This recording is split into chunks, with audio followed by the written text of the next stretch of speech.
Hey everyone, I'm Zoe. Thanks for joining us today. I'm here live with Paleo Hacks, and today I'm going to show you how you can make sauerkraut at home. Sauerkraut is one of my favorite foods. I actually grew up eating it a lot as a kid because my grandma came from Germany. It is a really healthy food for your gut because there's like lots of good bacteria and probiotics in sauerkraut. And the good thing is it is really cheap and easy to make at home. But before we get right into it, can everybody hear me? I hope so. Let me know in the comments. Also, I want to give everyone a chance to join us. And I want to know where you're from. Let us know in the comments. Hi to everyone out there. Yeah, I hope everyone can join us. So, also, if you have any questions during the video, just feel free to ask us, put your question in the comments, and we will make sure, or try at least, to answer them after the video when the recipe stuff is finished. Before we get right into it, I thought I'm going to show you what we will need today. So, of course, sauerkraut is made from cabbage, so we will need a cabbage. You can use white cabbage or red cabbage, both work fine for sauerkraut. One of the important things is I recommend using organic produce because the fresher your cabbage is, the better the quality of your cabbage, the better the quality of your sauerkraut will be. It will taste much better. And also, in the supermarket sometimes you don't know how long it's been there, and if your cabbage is old, the likelihood of your sauerkraut going moldy is just much higher. So I always try to go to the markets and buy fresh sauerkraut there, or cabbage, and try to get organic products, so I will have the best end product. This is roughly 5 pounds. So today we will need roughly 5 pounds of cabbage and 2.5 tablespoons of salt. I'm going to use sea salt. I recommend using unrefined salt, so sea salt or Himalayan salt, because there are more minerals in it and it's not refined. What else do we need? We will need a chopping board. We will need a sharp knife, a big bowl, because you want to massage your cabbage. And then I'm going to use a so-called fermentation crock. This is a fermentation crock pot.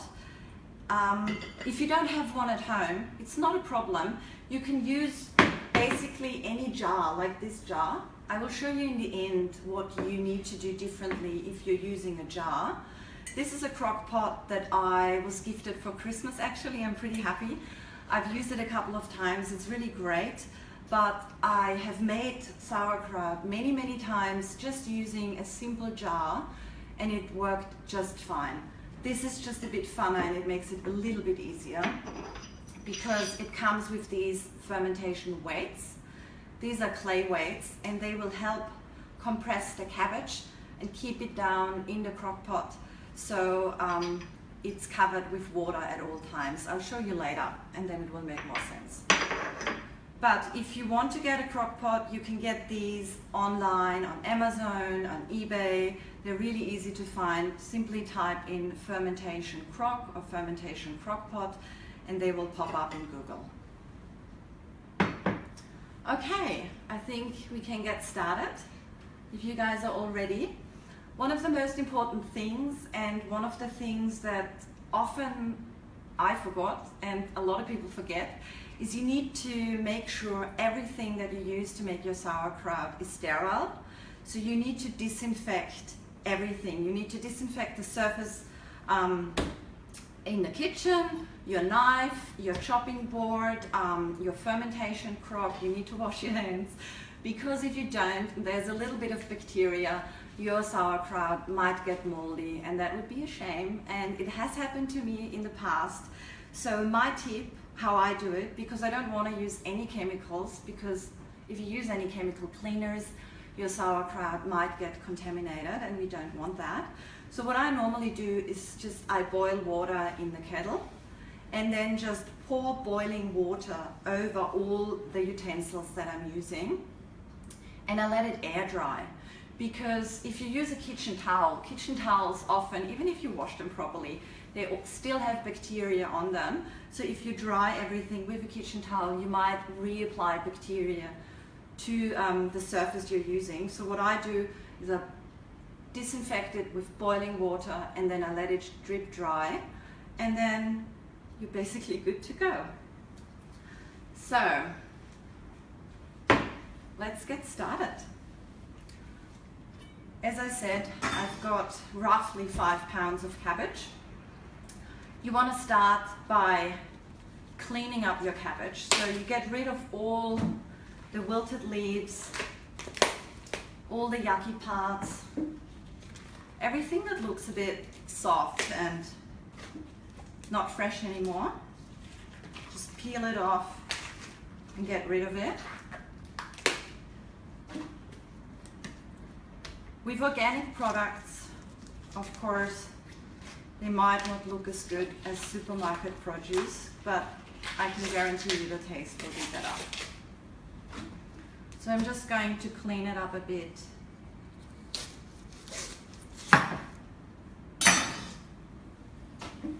I will give it a quick rinse, just to be super sure.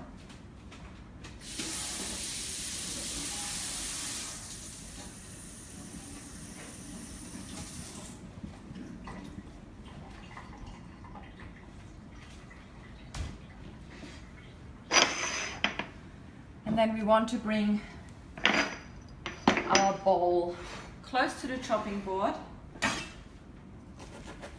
This is a big guy. It's actually hard work. So what I like about sauerkraut is that I know these days it is a superfood, or it is called a superfood. And it can be very expensive. So if you go to the shops and you get a sauerkraut, one jar, depending where you live, might be $17, $18. I find that quite expensive. But if you're making it at home, so for example at the markets, I paid $4 for this cabbage, which is really cheap. And then salt is cheap as well. So it's really easy to make and not expensive. So I've just cut my cabbage in quarters to make it a bit easier, and now you just start chopping it. I like long strips because I like my sauerkraut stringy and long, but it really doesn't matter. However you want to chop it is fine. You can turn it into smaller bits if you prefer smaller bits. It's totally up to you. Once you've made it once, you will love it, and you will definitely make it again because it's so much more tasty than any store-bought sauerkraut. It is fun and it's cheap. So I'm going to transfer this into the bowl, and you will just continue chopping. This is the only tedious part. Lots of chopping. You can cut this bit off.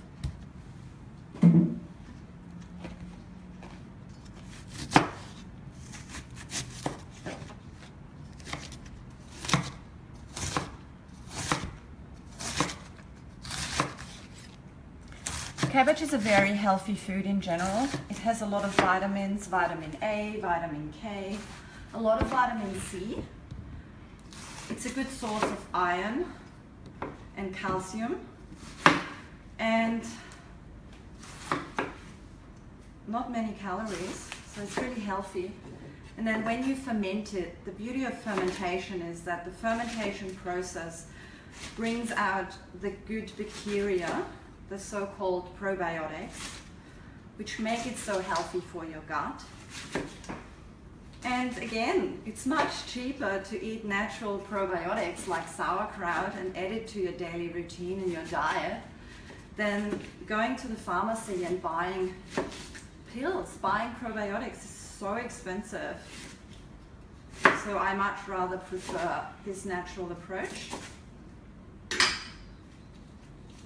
because you know what's going into your body. So like I said, I grew up eating sauerkraut as a child. My grandma did not refer to it as superfood. I think she didn't even know what a superfood was. She came from Germany, and sauerkraut actually comes from Poland and Germany. In German, sauerkraut means sour cabbage, pretty straightforward. And she would eat it every day. She just had a big jar in her pantry or her fridge and would eat it every day. And I love that. I'm very used to the sour taste and I like it. So we've chopped up quite a bit. This is a big bowl of cabbage. And I've also prepared another bowl because, like I said, this is a bit tedious and I don't want to chop it up in front of you because you might get bored.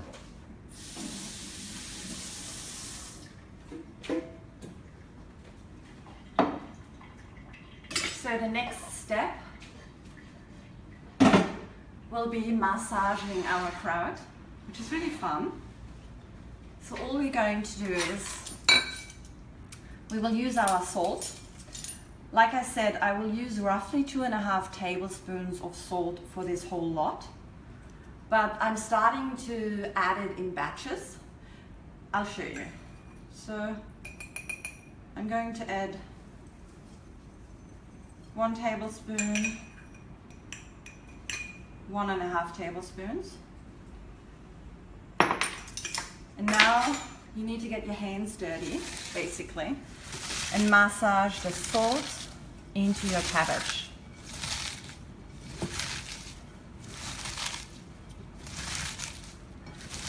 By doing so, the cabbage will start to break down and release juices, and this is basically what starts the fermentation process. The salt breaks down the cabbage. It will make it really soft,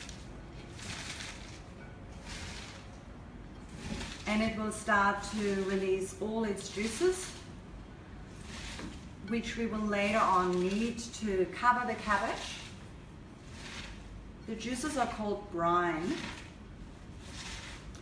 And you want your cabbage, your sauerkraut, to be covered in brine at all times, because the brine will ensure the fermentation, and it will also make sure that nothing can get moldy. It needs to be covered in brine.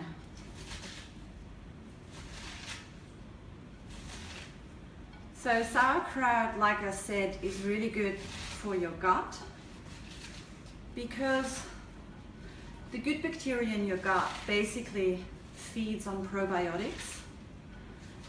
So if you have any gut issues, and we know that a healthy gut basically is beneficial for your overall health, and if you want to feed these guys, just make sure to have a little bit of sauerkraut every day. I usually try and add roughly like 2 tablespoons to my breakfast.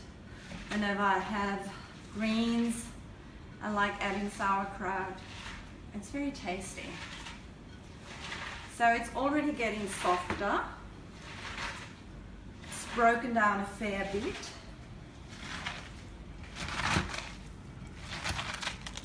If you're doing this at home, I would say massage it for around 5 minutes. You really want it to be very soft and juicy. Ooh, oh my God. The juicier, the better.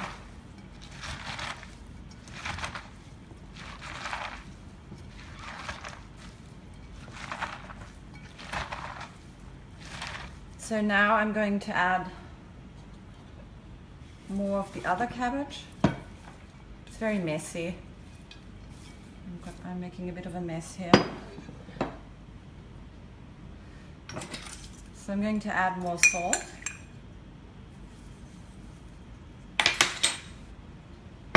And continue to massage. If you've got a hubby, let him do the work.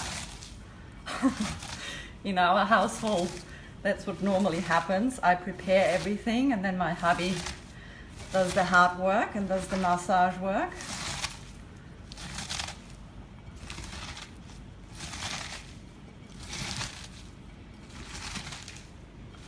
But it's also fun. You could do it with your kids. Kids usually love getting their hands dirty and getting their hands into food and learning how to make tasty food, how to create it at home.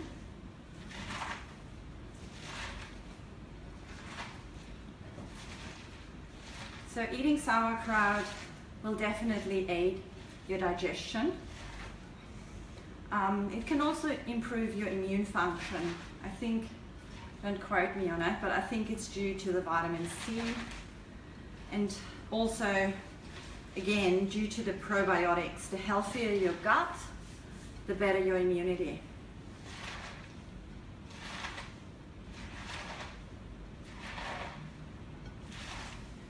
If you're joining us later, we are making homemade sauerkraut. I'm using white cabbage. You can also use red cabbage.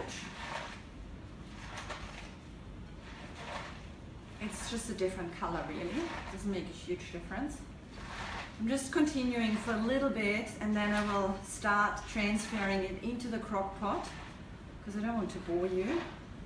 I won't massage the whole lot of cabbage because it will take way too long. I think you know what's going on and you know how to do it at home. So this is now really soft and juicy.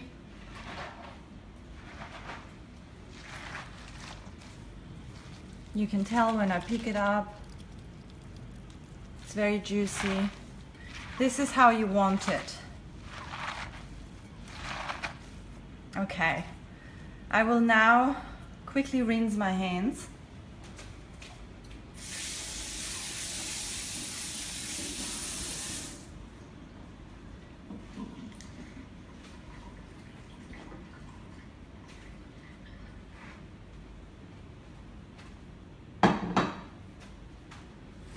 Try and clean up some of this mess.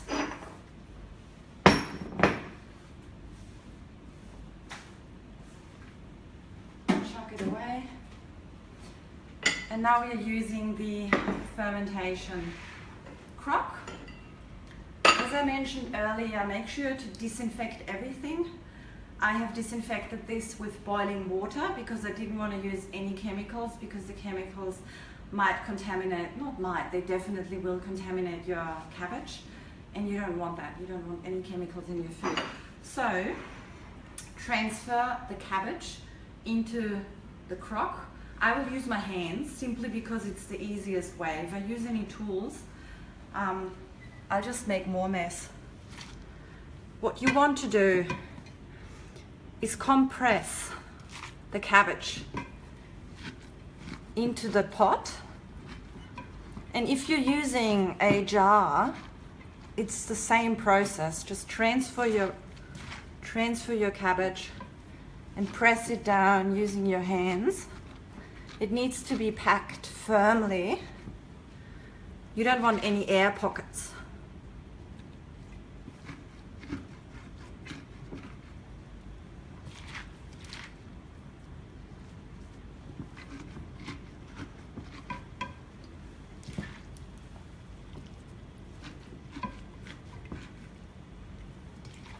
So if I had used all of the cabbage, I would fill up the whole pot, but for demonstration purposes, I don't want to keep you in front of your computer the whole day. We are not doing the whole lot.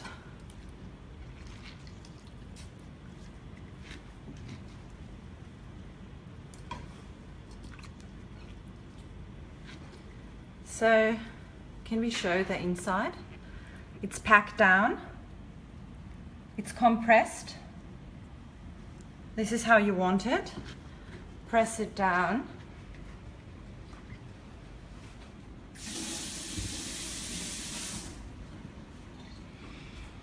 then the most important thing are these weights, because they will make sure that, can we show how I put in the weights? They will make sure that the kraut, the cabbage, will be compressed at all times. So these clay weights come with the fermentation crock pot. I'll show you in a second what you can do if you don't have a crock pot or weights. I put them in like this and press them down. This is how it looks. And then I'm just adding the brine to cover the cabbage. And if you don't have enough brine, you can use demineralized water, or you can make more brine. Brine is basically just water and salt, and you top it up. Why demineralized? Because there aren't any germs in this water. So the brine has salt in it, and that's why it will keep the fermentation process going. This is how it should look.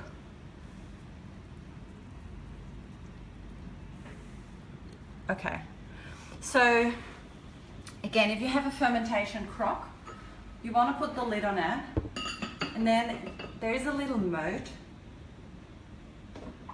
and you want to put water in your little moat, because what the water does, it keeps the germs out, but it still allows the gas, which is created during the fermentation process, to evaporate. You will put this in a cool room, put it in a cool place, depending where you live. We're here in Australia, it's very hot, it's hard to find a cool room, but yeah, try to put it in a cool room. Leave it for a week. You can start trying it after a week. I like to leave mine for 2 weeks minimum before I even try it, and I think it's at its best taste after 3 weeks. So what's happening in the crock is it's fermenting. The sauerkraut will be broken down and change its taste. In the first week, you will smell a lot of strange smells. It's actually sometimes kind of disturbing. So don't be worried, that's totally normal, that's part of the fermentation process.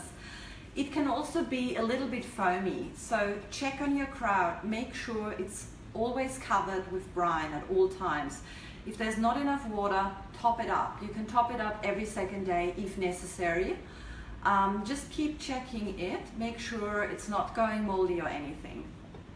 What can happen is there can be a little bit of foam. That's totally normal, especially in the first week. Also, it stinks a bit, also normal, as cabbage does in general, and it gets worse during the first week. And then after 2 weeks, have a little spoonful, try it. If you like it already and it's fermented enough, then maybe it's the right amount of probiotics for you, and you already want to eat it.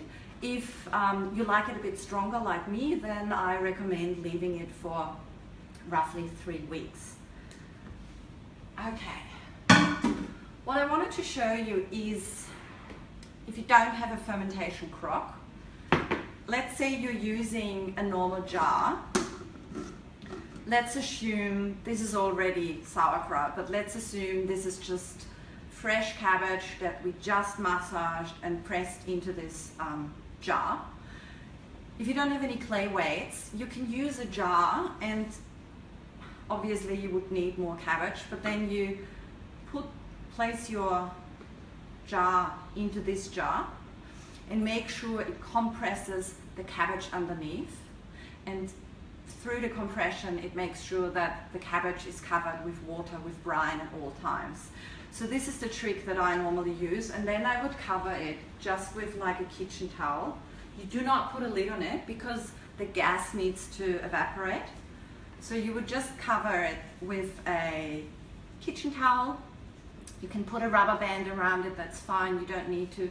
And then put it on your kitchen counter, or put it whatever in your pantry or somewhere where it can do its thing, and check on it every other day.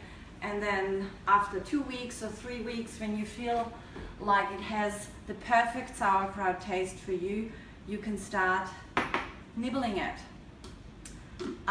One more thing, you will notice that I use green cabbage for this kraut. When it's perfectly fermented, it turns yellow, and if you're using red cabbage, it will turn pinkish. So this is how you make sauerkraut. Are there any questions?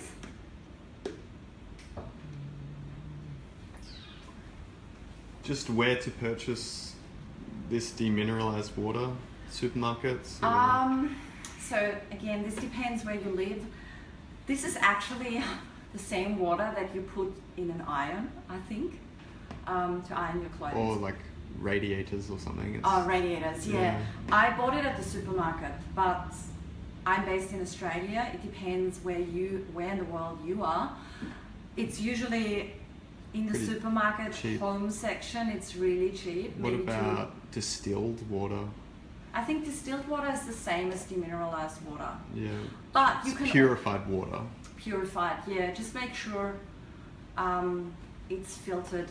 You could also use filtered water and like literally just add a little bit of salt, stir it, because that's what we did anyways with the cabbage. We added salt, it released its juices, and then the juice, the brine, is basically salty water, and it just needs to cover the cabbage at all times. Are there any other questions?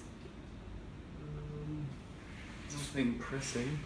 I hope you give it a go. I hope you try making your own sauerkraut. It's really delicious. If it's a bit strange in the beginning for you and you feel like, ooh, this is a bit stinky, I think give it a go. You'll get used to it. You know, with a lot of things, healthy things, initially it might taste a bit funky, but you'll get accustomed to it and you'll love it. I can guarantee you'll love it. There's generally different smells for each phase of the fermentation process. Yes, like I said. So the first week, while the cabbage is fermenting in the crock pot, it will really stink. That's why I don't put the crock pot somewhere around the kitchen, because I don't want to be near it. We usually in our household put it in a room where, yeah, you can put it in your basement if you have one. If you're in Europe and you have a basement, that's perfect. In Australia, we don't have basements, so we use a storage room. I don't like the pantry because it stinks, and you don't want your pantry to stink. I'm quite sensitive to smell, so I don't like the pantry, but I put it in our storage room. How long does it last in the fridge? Oh God, it lasts quite long. So once it's finished, you drain it, so you get rid of all the moisture. You put it back in your jar and you put a lid on it. And then when you have a lid on it, you can put it in your fridge and you store it in your fridge. That's important. So only during the fermentation process, when it's simmering in its brine, you don't want a lid on it because the gases need to evaporate. But once it's done and you put it in the fridge, you just screw a lid on it. How long would it last? I think we usually eat it before it even has a chance to go off. I would say roughly, easily 3 weeks, even maybe 4. Yeah, like anything fermented. Think of pickles or other fermented foods. Usually they last forever in the fridge. Which is a good segue. What's some other things you could put in the sauerkraut, like garlic or apple or chili? I've never experimented too much. I have tried making a turmeric sauerkraut, or turmeric, and that works fine. You can just add however strong you want it, a teaspoon of turmeric. Garlic works pretty well. Garlic works, peppercorns work.